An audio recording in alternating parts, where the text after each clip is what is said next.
Hello everyone, आज हम करेंगे इकोनॉमिक्स का नेक्स्ट चैप्टर मनी। मनी जैसे कि आप जानते हो कि अगर आप मार्केट में क्या बोलते हैं मनी को, या आप क्या बोलते हो पैसा। पैसा किसी लिए होता है? मनी क्या है? Medium of exchange. जैसे हम सिंपल लैंग्वेज में बोले कि अगर मनी को कोई डिफाइन करने के लिए पूछे तो आप क्या कहोगे? मनी क्या है? एक मीडियम ऑफ एक्सचेंज है। मीडियम का मतलब क्या है कि अगर आपको कुछ भी सेल करना है या कुछ भी परचेज करना है तो वो आप कैसे कर सकते हो? With the help of money. आपने किसी से गुड्स लिए, ए ने गुड्स लिए बी से, और बी ने उसके बदले क्या दे दिए? मनी प्रोवाइड कर दी। यानी कि आप कुछ ले रहे हो या कुछ दे रहे हो तो वो आसानी से आप उसको एक्सचेंज कर सकते हो। किसकी हेल्प से? मनी की हेल्प से। लेकिन जब मनी की इवैल्यूएशन नहीं हुई थी तो उस समय गुड्स कैसे एक्सचेंज होते थे? ये बड़ा कॉमन सा टॉपिक है जो आपने पहले पढ़ा हुआ है। उसे क्या बोलते हैं? Barter system. जब मनी की इवोल्यूशन नहीं हुई थी तो एक बार्टर सिस्टम था। और वो बार्टर सिस्टम क्या था? जब गुड्स एक्सचेंज होते थे गुड्स के साथ। यानी कि ए के पास व्हीट है और बी के पास राइस है, तो ए ने बी से क्या कर लिए? राइस ले लिए, और बी ने ए से व्हीट ले लिए। यानी कि goods were exchange with goods. और इसी सिस्टम को सीसी इकोनॉमी भी कहा जाता था। सीसी का मतलब क्या है? C stands for commodity. यानी कि एक ऐसा सिस्टम जहां पर गुड्स कॉमोडिटीज के बदले ही एक्सचेंज की जाती है, उसे सीसी इकोनॉमी भी कहा जाता है। जिसे बार्टर इकोनॉमी भी हम कह सकते हैं। An economy where there is a direct barter of goods and services. यानी कि डायरेक्ट गुड्स और सर्विसेज को ही आप एक्सचेंज करते हो। गुड्स के बदले गुड्स और सर्विस के बदले सर्विस। अब ये बार्टर सिस्टम खत्म क्यों कर दिया गया? इसकी कुछ कमियां हैं, कुछ लिमिटेशंस हैं, कुछ ड्रॉबैक्स हैं, जिनकी वजह से क्या हुआ? ये बार्टर सिस्टम खत्म किया गया और उसके बाद मनी की इवैल्यूएशन की गई। तो सबसे पहला क्या है इसमें? Lack of double coincidence of wants. Lack of double coincidence of wants का मतलब क्या है कि अब देखो, आपको सपोज व्हीट चाहिए, लेकिन कोई पर्सन है उसके पास व्हीट नहीं है, उसके पास राइस है, और उसको क्या चाहिए? उसको शूज चाहिए। यानी कि ए को क्या चाहिए? व्हीट चाहिए। बी को क्या चाहिए? शूज चाहिए। ठीक है, ए को व्हीट चाहिए और ए के पास एक्सेस क्या है? राइस है। और बी के पास एक्सेस क्या है? क्लोथ है। ये इसके पास एक्सेस है। यानी कि दोनों एक दूसरे के साथ एक्सचेंज नहीं कर सकते। तो अब दोनों, इसको व्हीट चाहिए, इसको शूज चाहिए, लेकिन एक्सेस क्या है? राइस, और उसके पास है क्लोथ, और जो दोनों को नहीं चाहिए। तो यानी कि डबल कोइंसिडेंस का मतलब क्या है? ये एक इत्तेफाक होगा जब दोनों के पास सेम चीज हो और दोनों एक दूसरे के साथ एक्सचेंज कर सके। तो इस कमी की वजह से भी क्या हुआ? बार्टर सिस्टम को खत्म किया गया। सेकंड क्या था? Lack of common measure of value. Lack of common measure of value का मतलब क्या है? अब सपोज आपके पास, आपने किसी से व्हीट ली 1 kg की, ठीक है। अब बी के पास गोल्ड है। अब आपने इससे व्हीट ले ली, लेकिन अब आपने इसे 1 kg व्हीट लिया है, अब क्या आप इसको 1 kg गोल्ड दोगे? नहीं दे सकते। क्यों? क्योंकि दोनों का मेजरिंग यूनिट क्या है? अलग अलग है। गोल्ड अलग तरीके से मेजर होता है और गोल्ड को हम बीट के इक्वल नहीं कर सकते हैं। तो इसीलिए क्या है? Lack of common measure of value नहीं है, जिस कारण से, जैसे वीट है, अब हम मिल्क भी कह सकते हैं यहाँ पे, या कोई और चीज कह सकते हैं, जिसके बदले हम सेम चीज को हम एक्सचेंज नहीं कर सकते, एक कॉमन मेजर नहीं कर सकते कि उससे इतनी चीज ली है तो उसके बदले इतनी कैसे दें। थर्ड पॉइंट क्या आता है हमारा? Lack of store of value. Store of value का मतलब क्या है? अब देखो, इस इकोनॉमी में क्या होता है? गुड्स ही होते हैं हमारे पास, और गुड्स को हम कब तक स्टोर कर सकते हैं? अब जैसे सपोज पेरिशेबल गुड्स हैं, पेरिशेबल गुड्स जो जल्दी खराब हो जाते हैं, इनको आप कब तक स्टोर कर सकते हो? 1 महीना मुश्किल से। कोई कोई गुड्स तो पेरिशेबल ऐसे होते हैं जो सिर्फ 2 या 2 दिन में ही बिल्कुल खराब हो जाते हैं। यानी कि, और मनी को क्या है? आप कभी भी स्टोर कर सकते हो, कितने लंबे टाइम तक भी स्टोर कर सकते हो। तो इसीलिए स्टोरेज नहीं कर सकते हैं गुड्स को, तो इसलिए भी इसको क्या किया गया? ये भी इसकी एक कमी थी जिसकी वजह से इसको खत्म किया गया। नेक्स्ट क्या है?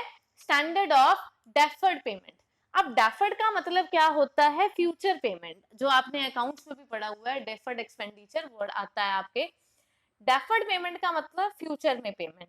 अब सपोज एक वर्कर है, उसने एक ऑर्गेनाइजेशन में काम किया 1 मंथ, लेकिन इस 1 मंथ में उसके गुड्स के बदले गुड्स मिलते थे। उसके ऑनर ने उसे कहा कि मैं आपको 4 चेयर्स इसके बदले दूंगा, क्योंकि गुड्स के बदले सर्विस दे रहा है तो गुड्स से मिलेंगे, और तो कुछ होता ही नहीं था।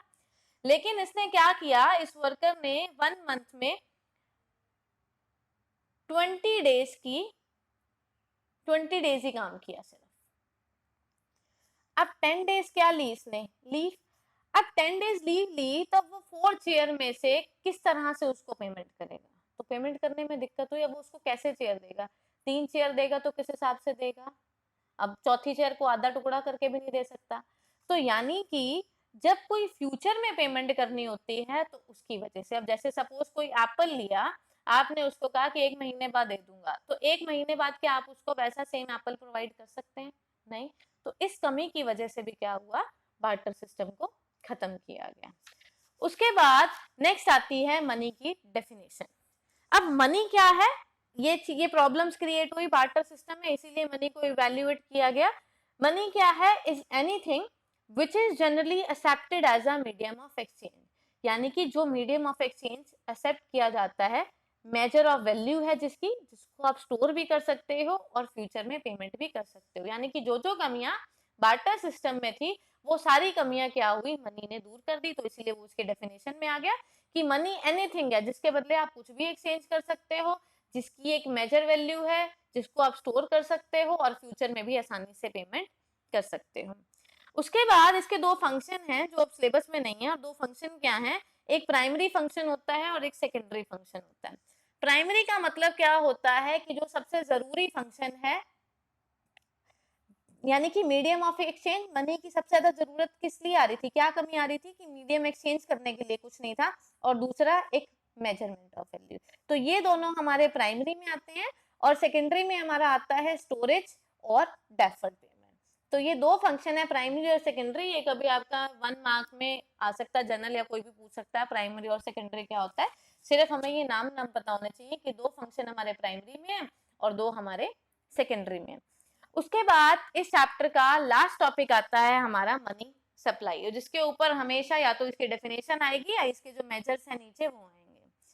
मनी सप्लाई क्या होता है, मनी सप्लाई का मतलब होता है total volume of money held by public at a particular point of time, यानी कि मनी का वॉल्यूम कितना है पब्लिक के पास एक पर्टिकुलर पॉइंट ऑफ टाइम पे। पॉइंट ऑफ टाइम और पीरियड ऑफ टाइम हमने फर्स्ट यूनिट में पढ़ा था, स्टॉक और फ्लो का कंसेप्ट। अब पॉइंट ऑफ टाइम क्या था, स्टॉक कंसेप्ट, और पीरियड ऑफ टाइम क्या था, फ्लो कंसेप्ट। तो ये हमारा पॉइंट ऑफ टाइम है, तो इसीलिए इसे हम कहते हैं स्टॉक कंसेप्ट भी कहते हैं। उसके बाद इसके कुछ मेजर्स हैं जो आपको लर्न करने पड़ेंगे। सबसे पहला मेजर क्या है, M1।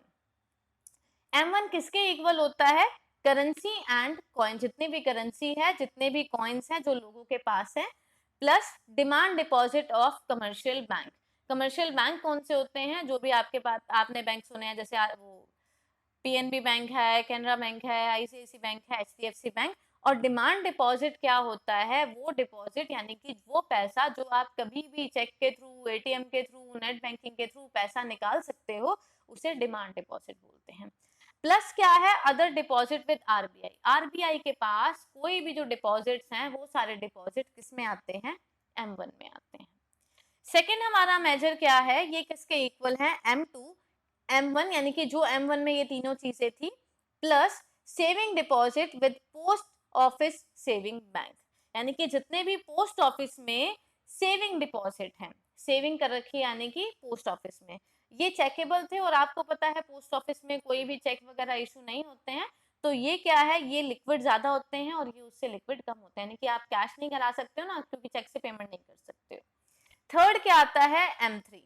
M3 का मतलब क्या है, M1 जो फर्स्ट वाला था वही तीनों कंपोनेंट्स आ जाएंगे इसमें, plus net time deposit with bank. Time deposit का मतलब क्या होता है, जैसे FDs होती हैं आपकी, जिसका एक पर्टिकुलर टाइम होता है, जैसे आपने आज कराई और 1 साल बाद या 6 महीने बाद जो भी है, वो टाइम डिपॉजिट विद बैंक। तो ये इससे कम लिक्विड थी और ये इससे भी कम लिक्विड है, क्योंकि ये तो अपनी प्रॉपर डेट पे मैच्योर होएगी, और अगर पहले से आप निकलवा लेते हो तो उसका कोई प्रोसीजर होता है पूरा, उसको फॉलो करना पड़ेगा। अब नेक्स्ट M4 क्या होता है, M3 और M3 में क्या आता है, M1 plus net time deposit with plus जितने भी डिपॉजिट पोस्ट ऑफिस में है उन सब के कॉम्बिनेशन को क्या बोलते हैं, M4। ये छोटा सा चैप्टर था हमारा मनी का, इसमें सिर्फ लिमिटेशंस हैं, मीनिंग है और मनी सप्लाई है। होप आप सबको ये अच्छे से समझ आया होगा। आप इसके प्रॉपर नोट्स बनाइए, इसको समझिए। उसके बाद मिलते हैं नेक्स्ट वीडियो में। Thank you so much.